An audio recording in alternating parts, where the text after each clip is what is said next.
3. Búsqueda de un lugar ideal para Edén. A pesar de aquel contratiempo inicial, la favorable respuesta de los voluntarios había supuesto un gran estímulo para nosotros, en especial para Van, y un impulso para continuar con el formidable proyecto de construir Edén. Ya se habían formado las distintas compañías, pero, aunque Van estaba absolutamente seguro de la llegada de los mejoradores biológicos, el no conocer cuándo sucedería realmente le creaba cierta incertidumbre. No obstante, había que empezar ya a formar a los trabajadores, encontrar el sitio ideal para el jardín, y tras ello, emprender la difícil y colosal tarea de trasladar Decania, la que durante milenios había sido la capital cultural del mundo. El traslado era obligado, Edén se convertiría en la nueva capital, y los mejoradores biológicos, en los nuevos gobernantes del planeta.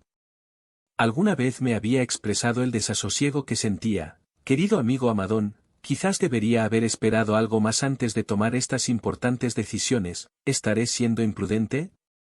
No lo creo, le había contestado con total sinceridad. ¿Hasta cuándo íbamos a esperar? Por las circunstancias planetarias de aislamiento, difícilmente podríamos saber con total seguridad la fecha exacta de la llegada de los hijos planetarios. Tabamantia tampoco lo dijo. Gracias siempre por tu incondicional apoyo, Amadón, me había respondido. Mucho antes de haber tomado la decisión de solicitar voluntarios para su proyecto, Van ya había manifestado abiertamente su convencimiento de la pronta llegada de los hijos materiales, pero sus ideas no habían tenido una buena acogida. Por ello, y por lo que conllevaría su determinación del traslado de sede, había reunido a los 10 consejos de la Junta de Administración Planetaria, del que era presidente, y a los representantes de los distintos oficios para presentarles oficialmente sus propuestas. Como esperaba, no todos se habían mostrado receptivos. Las mayores reticencias habían venido de los poderosos herreros. Si bien, tras la exposición de distintos argumentos y la seguridad de la innegable venida de Adán y Eva, su plan se había aprobado. Era un líder por el que todos sentían un enorme respeto y admiración. Van, al igual que lo había sido en Dalamatia, era aquí el jefe del Tribunal Supremo de Coordinación Tribal y Cooperación Racias, en Anova, su planeta nativo, también había sido un notable jurista, y era reconocido por juzgar con misericordia y equidad. Los seres celestiales y yo mismo le apoyábamos sin fisuras. Pero mis pensamientos se vieron interrumpidos de repente por su voz, siempre amable. Llegamos. Mira cómo la gente ha salido a recibir a los trabajadores voluntarios. Efectivamente, allí estaban. Los decanenses eran personas muy acogedoras.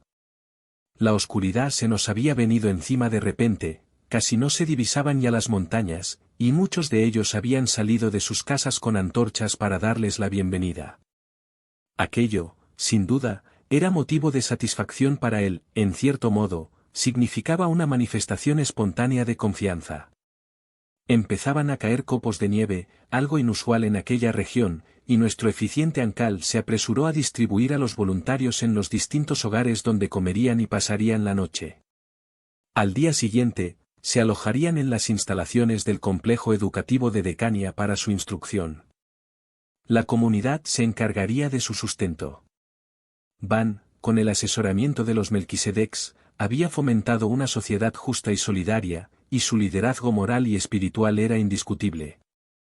2 días después, siguiendo sus indicaciones, convoqué a los 100 capitanes y les pedí que cada cual trajera a sus mejores exploradores.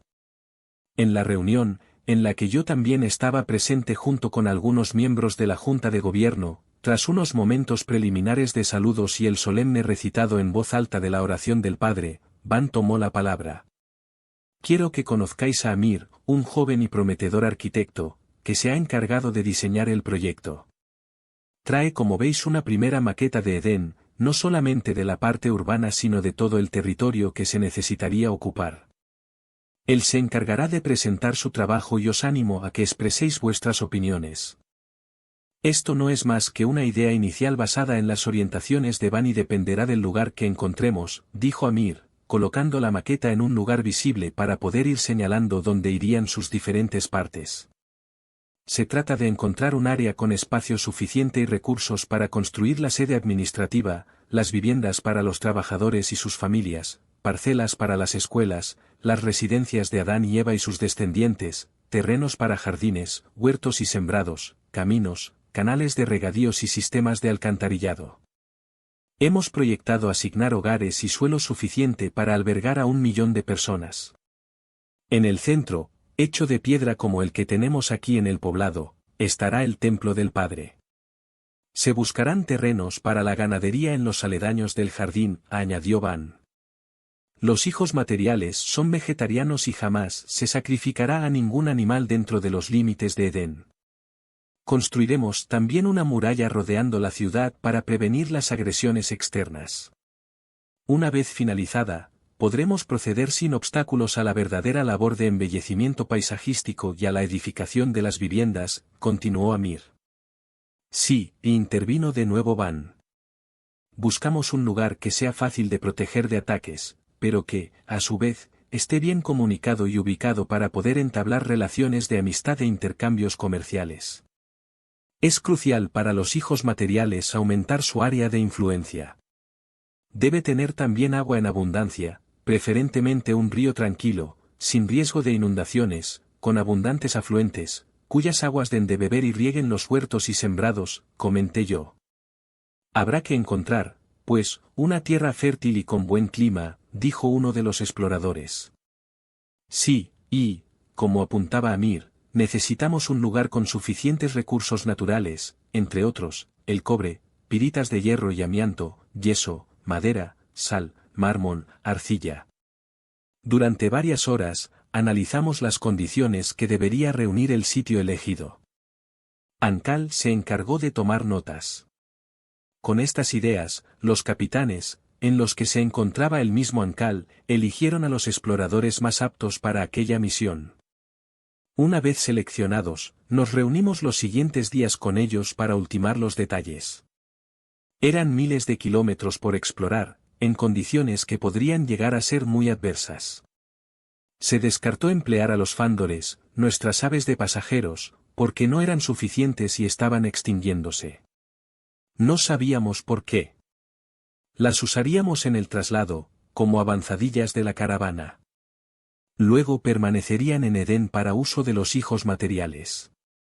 Y, en menos de una semana, un total de 60 exploradores, divididos en 3 grupos, partieron de Decania a caballo hacia el suroeste.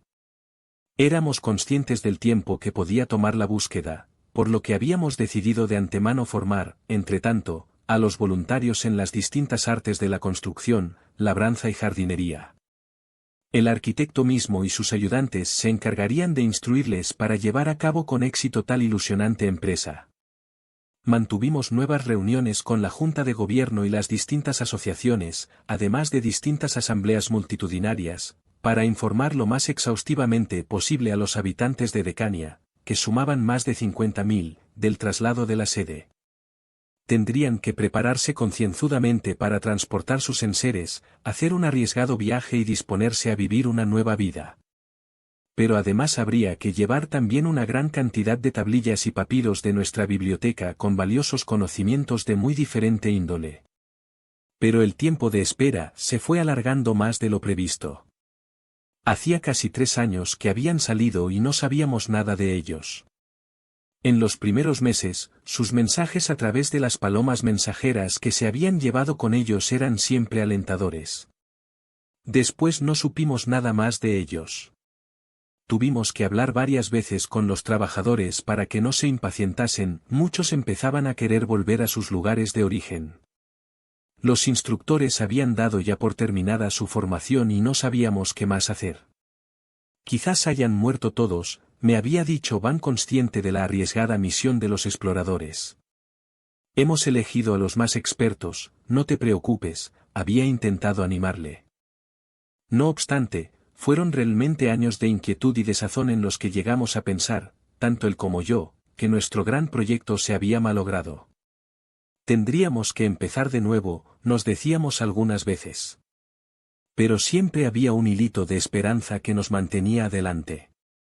Una tarde, sin embargo, nuestros vigías nos avisaron de que se acercaba un grupo de personas a caballo e imaginamos que podrían ser ellos. Envié a algunos de mis hombres en su búsqueda y efectivamente eran ellos. Abrimos las puertas de las murallas. Muchos salieron a saludarles con alegría cuando se enteraron. Los recibimos en la plaza anexa al templo. Llegaron extenuados, contando todo lo que les había ocurrido hasta encontrar un territorio que creían adecuado, una isla en el Golfo Pérsico, cerca del continente, a la que habían llegado a nado cuando la marea estaba baja. Pero una gran manada de enormes lobos, abundantes en aquella zona, había irrumpido en el campamento una fatídica noche, a pesar de la vigilancia, y había hecho estragos en ellos. Algunos habían muerto, otros habían quedado malheridos. Es una alegría que hayáis vuelto, aunque sentimos mucho lo que ha sucedido. Para nosotros sois héroes. ¿Sabéis algo de los otros dos grupos? Les preguntó Van. Vimos fuego anoche en la lejanía. Posiblemente haya otros exploradores que estén a punto de llegar. Comed y descansad ahora. Ya nos informaréis a su debido tiempo. Dios os bendiga. Cada vez me siento peor, me dijo Van cuando nos quedamos solos. Quizás se podría haber evitado alguna muerte. No supe qué responderle. Él sabía tan bien como yo la eterna lucha del hombre primitivo contra las fuerzas naturales. Pocos morían de muerte natural. Estábamos seguros de que con la llegada de Adán y la infusión de su sangre, al menos se evitarían muchas enfermedades. Solo 3 días más tarde, al mediodía, llegó el segundo grupo. Nuestros vigías nos avisaron con suficiente tiempo para ir a socorrerles. Según relataron, 2 de ellos habían muerto despeñados por una luz cuando cruzaban una cordillera que discurría paralela al Mediterráneo, no muy lejos de donde habían encontrado un lugar que creían propicio. Al igual que a los anteriores, los recibimos como a héroes. Durante 4 meses, estuvimos esperando al tercer grupo. Fueron meses de intranquilidad, pero sin dejar de creer en la ayuda del Padre. Van tenía forma de averiguar lo que estaba sucediendo a través de los seres intermedios, pero no era partidario de usar las fuerzas celestiales, cuya misión era otra, a no ser que fuese estrictamente necesario. Pensaba que todo tendría que llevar su tiempo, según las circunstancias humanas. No obstante, la situación se estaba poniendo muy tensa y necesitábamos tomar ya algún tipo de decisión, así que fui yo mismo quien le insté a que lo hiciera. Me temía lo peor, incluso pensé que Caligastia les había hecho fracasar. Van envió entonces, con autorización de los Melquisedecs, a 100 de estas criaturas que los localizaron enseguida e informaron de que tardarían al menos 2 semanas más. Enseguida dimos conocimiento del hecho. Todos estábamos ansiosos por saber cómo estaban y cuál había sido el lugar elegido. Cuando llegaron, aún de madrugada, la gente empezó a acumularse a su paso. De los 20, solo 12 habían vuelto, el resto había perecido a manos de una tribu salvaje. Como a los demás, se les hizo una primera e improvisada recepción en la plaza anexa al templo. Van tomó la palabra unos minutos para agradecerles su encomiable esfuerzo y para rendir homenaje a los que no habían podido volver. Después, se les dejó descansar y recuperarse durante todo ese día. A la mañana siguiente, presentaron su informe a la Junta de Administración, a los distintos representantes de los oficios y a los capitanes. Tenían muchas cosas que contar de su viaje, que nos ayudarían para el éxodo masivo que nos esperaba. Con este informe, ya eran 3 los que se habían recibido con los detalles de posibles emplazamientos para el jardín. El primero era una isla en el Golfo Pérsico, el segundo, un emplazamiento fluvial en Mesopotamia, entre el Éufrates y el Tigris, y, el tercero, una península larga y estrecha, casi una isla, que sobresalía en dirección oeste desde las orillas orientales del mar Mediterráneo. En una nueva reunión, se debatieron los pros y los contras de las 3 localizaciones. Particularmente me opuse a la isla del Golfo Pérsico por su cercanía con la sede de Caligastia, y, por votación entre los presentes, se optó casi unánimemente por la tercera opción. Se decidió entonces, que aunque algo precipitado, en 2 semanas, ya casi a finales de primavera, partiríamos, a pesar de las lluvias torrenciales que se abatían violentamente sobre aquellas tierras en esa época. No podíamos esperar un año más y evitaríamos, por otro lado, el gélido frío de las montañas. Y, aunque los avezados exploradores que habían sobrevivido nos guiarían, la distancia era muy considerable y nos tendríamos que enfrentar a enormes obstáculos. La larga caravana encontraría ríos caudalosos, terrenos escarpados, bosques casi infranqueables, escasez de víveres y agua, y los peligros más temidos que habían acabado con algunos de los exploradores, la agresión de animales salvajes y de las tribus hostiles que abundaban por todo el territorio. Van y yo temíamos también, y muy especialmente, al infausto príncipe y a sus siniestros seguidores. No sabíamos cómo actuarían, eran siempre imprevisibles. Éramos conscientes de que harían todo lo posible para frustrar cualquier tarea dirigida a la construcción del jardín. Contaba con sus perversos colaboradores, Daligastia y Belcebú, y 40.119 seres intermedios rebeldes. Nosotros solo teníamos 10.000 de estas criaturas de nuestro lado, aunque totalmente dispuestas a neutralizarlas fuese como fuese y hacer avanzar aquella misión tan trascendental para la humanidad. Todos pondríamos de nuestra parte en la arriesgada pero prometedora aventura. En el tiempo previsto, a las primeras luces de la aurora partimos. Era una larguísima caravana de más de 40.000 personas. No sabíamos cuánto tardaríamos, y lo peor, cuántos llegarían sanos y salvos a tan preciado lugar.